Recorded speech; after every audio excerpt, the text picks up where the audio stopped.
দেবী অক্ষরং ব্রহ্ম সম্মিতম গায়ত্রী ছন্দসং মাতা ইদং ব্রহ্ম যশস্যন্ন ঐং হ্রিং ক্লিং ক্লিং আয়াতু বরদা দেবী অক্ষরং ব্রহ্ম সম্মিতম গায়ত্রী ছন্দসং মাতা ইদং ব্রহ্ম যশস্যন্ন ঐং ক্লিং ক্লিং ক্লিং আয়াতু বরদা দেবী অক্ষরং ব্রহ্ম সম্মিতম গায়ত্রী ছন্দসং মাতা ইদং ব্রহ্ম যশস্যন্ন। কালীতান্ত্রিক সব সাধনা করতে ব্যস্ত। মৃতদেহের ওপর হাঁটু মুড়ে বসে সব সাধনা করছে। তান্ত্রিকের গায়ে লাল বসন, গোটা গায়ে ছাই ভস্য মাখা, আর বিড় বিড় করে মন্ত্র বলছেন উনি। আকাশের গোল থালার মতো চাঁদ আস্তে আস্তে ঢেকে গেল ঘন মেঘে। চারিদিক অন্ধকারে ছেয়ে গেল।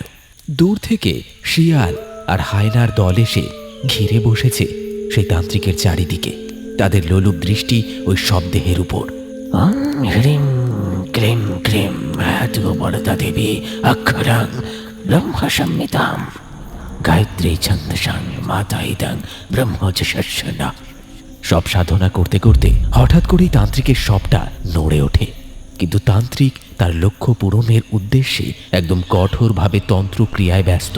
কোনো মতে মাঝপথে এই ক্রিয়া উনি থামাবেন না। এমন সময় হঠাৎ তান্ত্রিকের চারিদিকে এক অদ্ভুত কালো ছায়ামূর্তির আবির্ভাব হয়। বাতাস ভারী হয়ে যায়, কটু গন্ধে ভরে ওঠে। ছায়ামূর্তিগুলো আস্তে আস্তে পৈশাচিক রূপ নিয়ে বাতাসে ভাসতে থাকে। কুকুর, শেয়াল আর হায়নার দল ভয়ে পালিয়ে যায় ঘন জঙ্গলের দিকে। তান্ত্রিক সামনে রাখা কাটা মুরগির দেহগুলো ছুঁড়ে দেয় সেই পিশাচের দিকে, আর পিশাচ পিশাচিনীর দলটা কামড়ে ছিঁড়ে খেতে থাকে।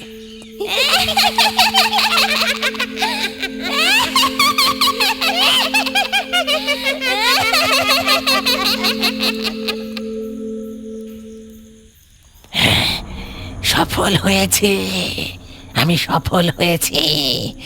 আমার আমার তন্ত্র সাধনা সফল হয়েছে। আয় আয় আয় আয় আয় আয় আয়। তান্ত্রিক দেখে সামনে দাঁড়িয়ে আছে এক অতি সুন্দরী রমণী। কি জানতে চাস তুই? আমি অনেক কিছু বলতে পারি, অনেক মনের আশা পূর্ণ করতে পারি, তবে আমার একটা শর্ত আছে। কি শর্ত? কি শর্ত? আমি আমি সব শর্ত পূরণ করতে রাজি আছি। আমি আমি আমি আমি অমরত্ব পেতে চাই, অমরত্ব পেতে চাই।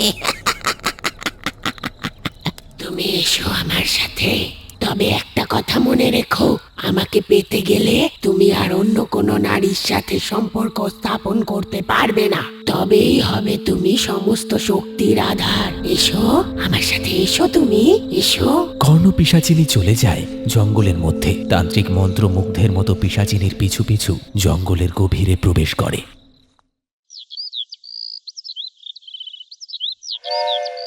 স্টেশনের বাইরে দাঁড়িয়ে আছে অরুণ আর প্রতিমা, অপেক্ষা করছে গাড়ির জন্য। অফিস থেকে অরুণকে বলে দিয়েছিল প্রতাপ গাড়ি নিয়ে এগিয়ে আসবে। কিছুক্ষণের মধ্যেই একটা গাড়ি এসে উপস্থিত হয় স্টেশনের বাইরে। আসুন স্যার, আসুন, উঠে আসুন। অরুণ প্রতিমা গাড়িতে উঠে বসে। গাড়ি ছুটে চলে গ্রাম্য পাকা রাস্তা দিয়ে। চারিপাশে সবুজ ধান ক্ষেত আর দূরে ছোট ছোট গ্রাম।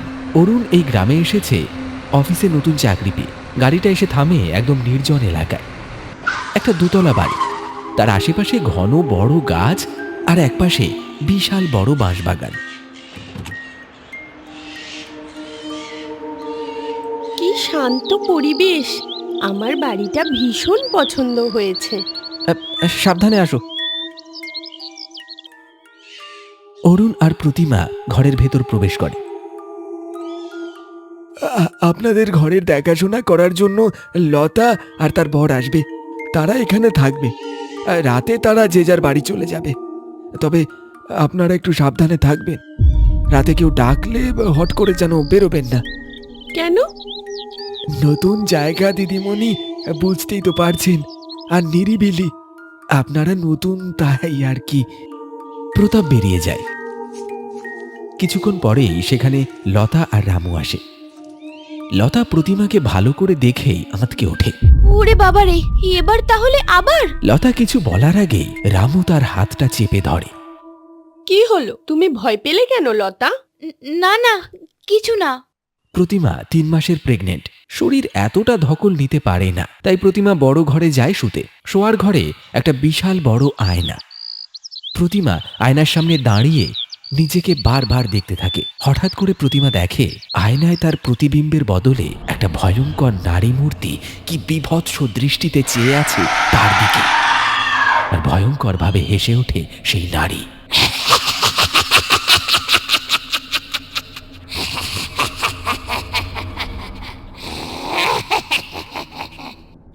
এইসব এইসব আমি কি দেখছি? ওরে বাবারে, এইসব আমি কি দেখছি? কে কোথায় আছো?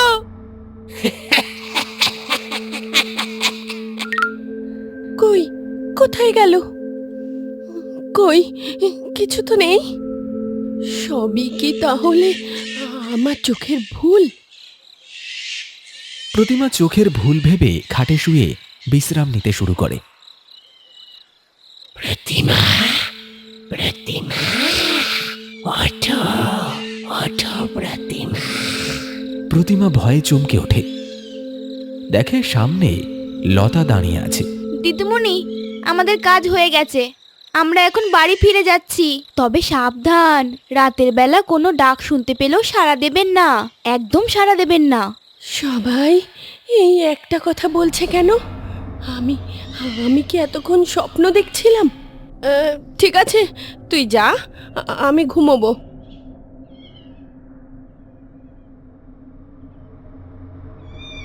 আমি তোর কাছ থেকে তোর সন্তানকে কেড়ে নেব, তোর স্বামীকেও কেড়ে নেব আমি। তুই কিচ্ছু করতে পারবি না।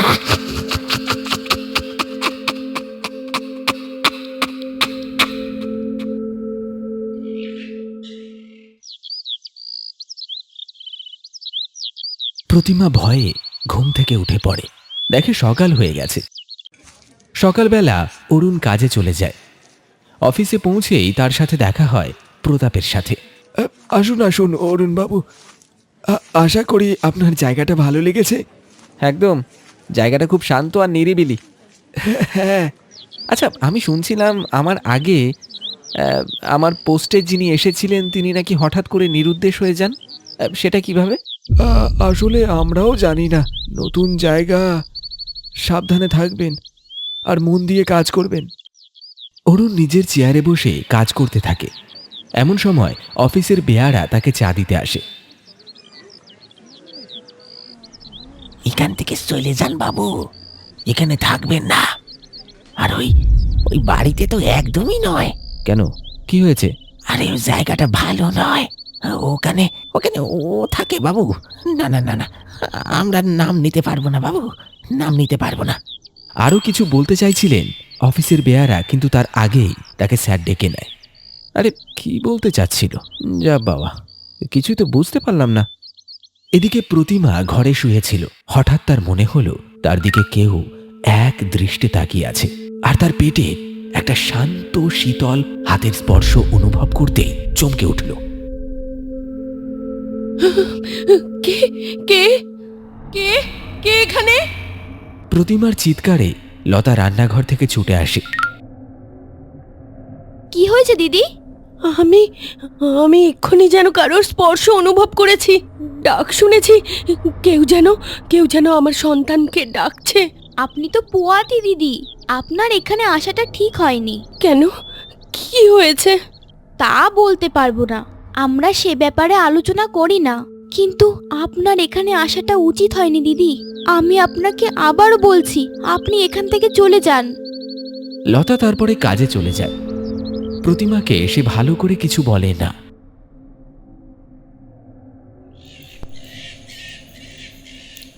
এদিকে অরুণও অফিসে কয়েকটা উড়ো খবর শুনে চিন্তিত অবস্থায় বাড়ি ফিরে আসে।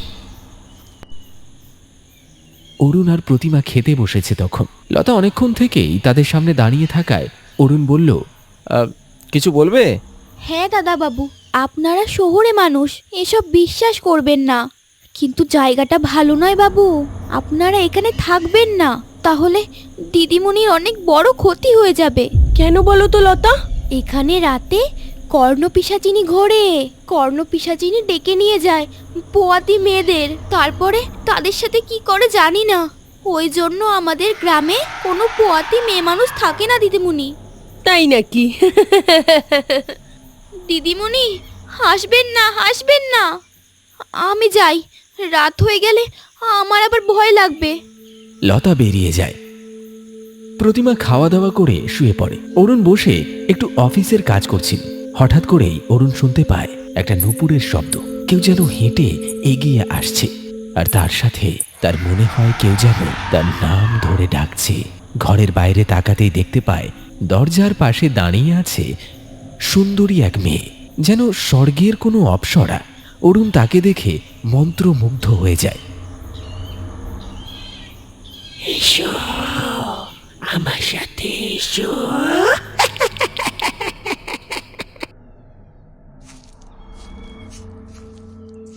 রাত তখন গভীর। অরুণ দরজা খুলে বেরিয়ে যায় আর ওই পিশাচিনীর পিছু পিছু চলতে শুরু করে। সকালবেলা অরুণ নিজেকে খুঁজে পায় একটা ভাঙা মন্দিরের পিছনে বিবস্ত্র অবস্থায়। ও নিজেকে এখানে এই অবস্থায় দেখে চমকে যায়। বাড়ি ফিরে আসে। কি গো, সকালবেলা হাঁটতে গিয়েছিলে নাকি? এত ঘেমে গেছো কেন? অরুণ কিছুই বলে না। প্রতিমাও ঘরের কাজে ব্যস্ত হয়ে পড়ে।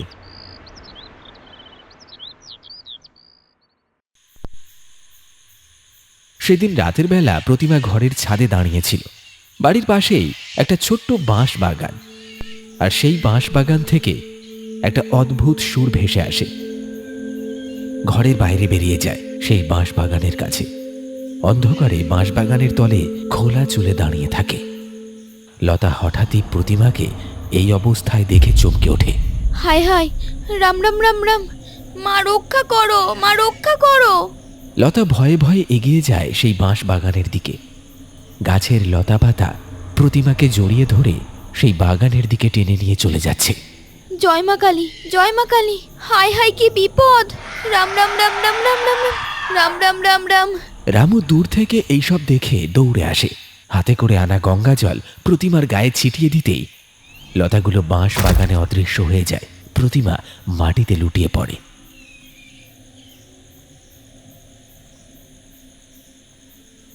পিশাচিনীর কুনজর পড়েছে বাবু।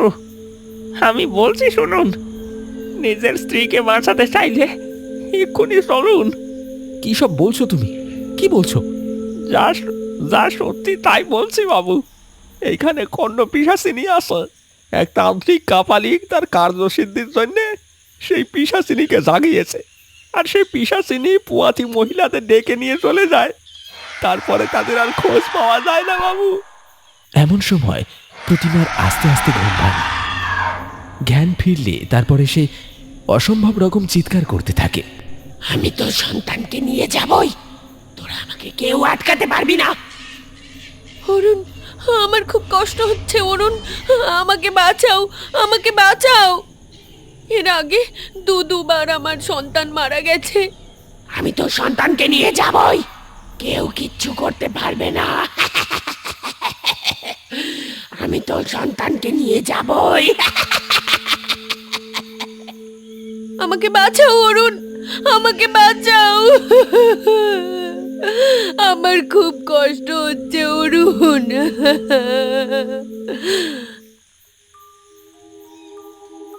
অরুণ নিজের চোখকে বিশ্বাস করতে পারে না। একটা শরীর থেকে দু রকমের কণ্ঠ কিভাবে বেরিয়ে আসতে পারে? আর এই পৈশাচিক শক্তি সবই তার বিশ্বাসের বাইরে। সত্যি মিথ্যে সব তালগোল পাকিয়ে যাচ্ছে। চিন্তিত অবস্থায় সেদিন ঘরে একাই বসেছিল সে হঠাৎ দেখে জানালার বাইরে সেই অপরূপ সুন্দরী মহিলা। এসো এসো বলছি। অরুণ আবারও কোনো মোহের টানে সেই কর্ণপিশাচিনীর সাথে এগিয়ে যায় সেই মন্দিরে। ভোরের দিকে নিজেকে আবারও বিবস্ত্র অবস্থায় পায়। এবার সে বুঝতে পারছে তার সাথে কি হচ্ছে।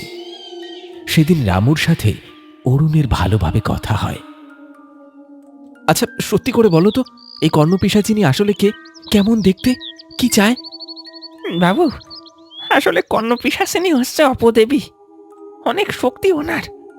আপনি যা চাইবেন তাই পাবেন। তবে ওই পিশাচিনী আপনার সঙ্গে শারীরিক সম্পর্ক গড়ে তুলবে। তবে আমরা যতটা শুনেছি, কর্ণপিশাচিনী তাদেরই উপর আক্রমণ করে যে বাড়িতে পুয়াতি মেয়ে ছেলে আছে। তান্ত্রিক কালী কাপালিক এই কর্ণপিশাচিনীকে নিজের কার্যসিদ্ধির জন্য রেখেছে। আসলে কাপালিকের ভ্রূণ লাগবে, যা সে ব্যবহার করতে পারবে তার তন্ত্র সাধনার জন্য এবং পিশাচদের ভক্ষণ আর বশ করানোর জন্য। এইসব কথা শুনে অরুণ ভীষণ ভয় পেয়ে যায়। সে নিজে ওই ডাক উপেক্ষা করতে পারে না। এবার সে চিন্তিত হয়ে পড়ে। সমস্ত কথা রামুকে খুলে বলে। আসলে আমরা ওই ব্যাপারটা নিয়ে বেশি কথা বলি না, কারণ কখন আমাদের উপর না জানি ওই অপদেবীর কোপ পড়ে। কিন্তু কিন্তু আমরা এক তান্ত্রিক বাবার কাছে যেতে পারি, ভৈরব তান্ত্রিক। তিনি খুব উচ্চমানের সাধক। রামু আর অরুণ আসে জঙ্গলের ভিতরে। জঙ্গলের ভিতরে গুহার একদম ভেতরে বসে ভৈরব বাবা ধ্যানে মগ্ন ছিলেন।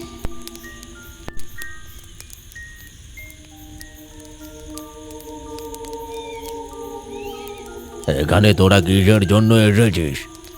অরুণ কিছু বলার আগে ভৈরব বাবা বলে, আমি জানি তোদের উপরে কর্ণপিশাচিনীর নজর পড়েছে। সে তোর বউকে নিয়ে যাবেই। কিন্তু কেন বাবা? আমরা আমরা কি করেছি? আসলে আমাদের তন্ত্রশাস্ত্রে অনেক অপদেবীকে আমরা নিজের বশে করে আমাদের কাছে আটকে রাখি। তার একটাই কারণ, আমাদের কিছু ইচ্ছা থাকে যেগুলো আমরা ওনার দ্বারা পূরণ করি। তাদের মধ্যে কিছু ডাকিনী, হাকিনী, যক্ষিণী, আর সব থেকে হিংস্র, নিষ্ঠুর ও ক্রূর হলো এই কর্ণপিশাচিনী। কে এসে? কি তার ইচ্ছে বাবা, যে আমার স্ত্রীর পিছনে পড়ে আছে, আমার পিছনে পড়ে আছে? উনি উনি ওই জঙ্গলে থাকেন। নাম কালীতান্ত্রিক। অপার শক্তির অধিকারী, কিন্তু শক্তির নেশায় নিজের যৌবন আর অমরত্ব পাওয়ার আশায় উনি মেতে উঠেছেন। তিনি আরো পৈশাচিক শক্তির আধার হতে চান। উনি অনেক পিশাচ নিজের বশে রেখেছেন। তাই ওদের ক্ষুধা নিবারণের জন্য ওনাকে 11টা অন্তঃসত্ত্বা মহিলা বলি দিতে হবে, আর তাদের ভেতরে অপরিণত ভ্রূণ ওদের প্রসাদ হিসেবে দিতে হবে। তাই সে কর্ণপিশাচিনীর মাধ্যমে এই মহিলাদের নিজের কাছে নিয়ে যান। ওই পিশাচিনী আমার সাথে?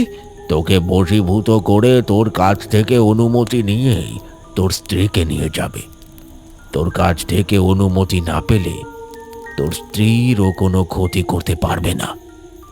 কিন্তু বেশিরভাগ পুরুষেরাই কর্ণপিশাচিনীর বশে হয়ে অনুমতি দিয়ে দেয়। বাবা, এই বিপদ থেকে বেরোবার উপায় বলুন। বলে দিলাম তো, নিজেকে ঠিক রাখ। নিজের লড়াই নিজেকে লড়তে শিখতে হবে। মনে রাখিস, তোর অনুমতি না পেলে সে কিছুই করতে পারবে না।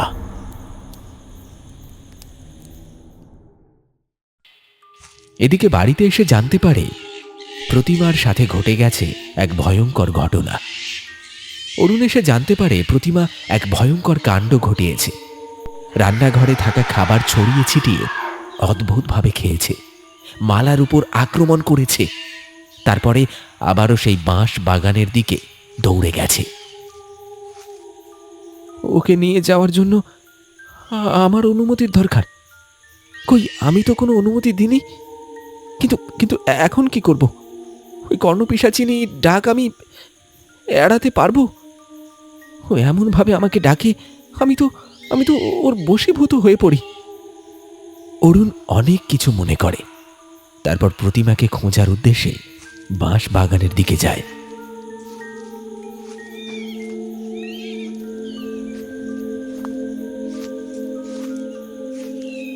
বাঁশবাগানের তলায় অরুণ হঠাৎই দেখতে পায় পড়ে আছে প্রতিমা। তাকে নিয়ে এসে ঘরে শুইয়ে দেয়।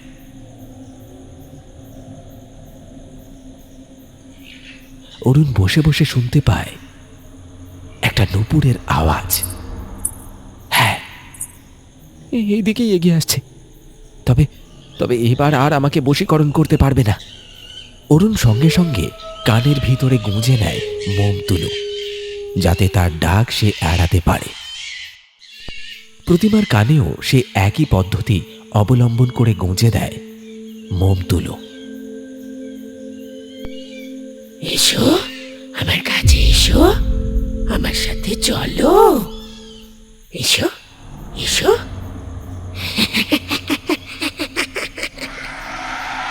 কিন্তু অরুণ তার ডাক শুনতে পায় না। এসো এসো বলছি, আমার কাছে এসো, এসো এসো তাড়াতাড়ি। কয়েকবার ডাকার পরও যখন কর্ণপিশাচিনীর ডাক অরুণ শুনতে পায় না, তখন পিশাচিনী এগিয়ে গিয়ে তার হাত ধরে। আমার ডাক কেন উপেক্ষা করছো তুমি? কেন উপেক্ষা করছো? চলো, তুমি আমার সাথে চলো। আমি তোমার স্ত্রীকে নিয়ে যেতে পারি তো? বলো বলো বলো, নিয়ে যেতে পারি তো? অরুণ অনেকক্ষণ তার দিকে তাকিয়ে থাকে, তারপরে বলে, একদম না, আমার স্ত্রীকে তুমি কোথাও নিয়ে যেতে পারবে না। আমি নিয়ে যেতে দেব না। তুমি চলে যাও, চলে যাও এখান থেকে, চলে যাও। না না, হতে পারে না। আমার ডাক উপেক্ষা করার মতো শক্তি কোনো পুরুষ মানুষের মধ্যে নেই। তোমার স্ত্রীকে আমি নিয়ে যেতে পারি? অনুমতি দাও, চলো আমার সাথে, তুমিও এসো। না না না, তুমি কোথাও নিয়ে যেতে পারবে না আমায়, কোথাও না, কোথাও না। না না, অনুমতি দে, তোর স্ত্রীকে আমি নিয়ে যাবই, নিয়ে যাবই। না না না না না না না না না না। কর্ণপিশাচিনী রেগে যায়। আজ অবধি ওর ডাক কেউ এড়াতে পারেনি। রেগে উন্মত্তের মতো বেরিয়ে যায় ঘর থেকে, তারপর চলে যায় সেই গভীর জঙ্গলের ভিতরে।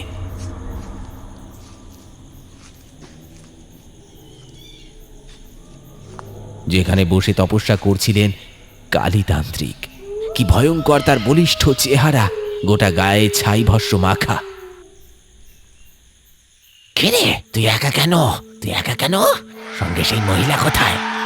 আমি মুক্ত, আমি মুক্ত, আজ থেকে আমি মুক্ত। তার মানে না না না না না না না না, হতে পারে না, হতে পারে না, হতে পারে না, এটা হতে পারে না, না না না না।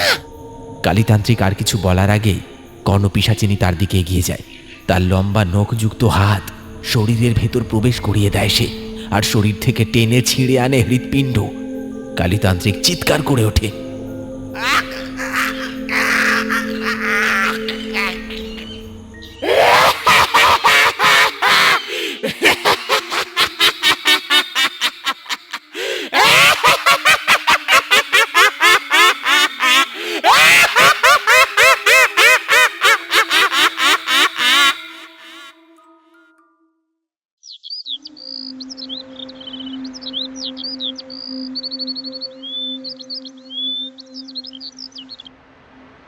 অরুণ, অরুণ, আমার কি হয়েছে? আমার শিশু? কিছু হয়নি, কিছু হয়নি, সব ঠিক আছে। বিপদ মুক্ত হয়েছে, এ গ্রাম বিপদ মুক্ত হয়েছে। এই ঘটনার কয়েক মাস পর অরুণ আর প্রতিমার একটা কন্যা সন্তানের জন্ম হয়। কিন্তু সেই কন্যা সন্তানের কানের কাছে একটা কাটা দাগ।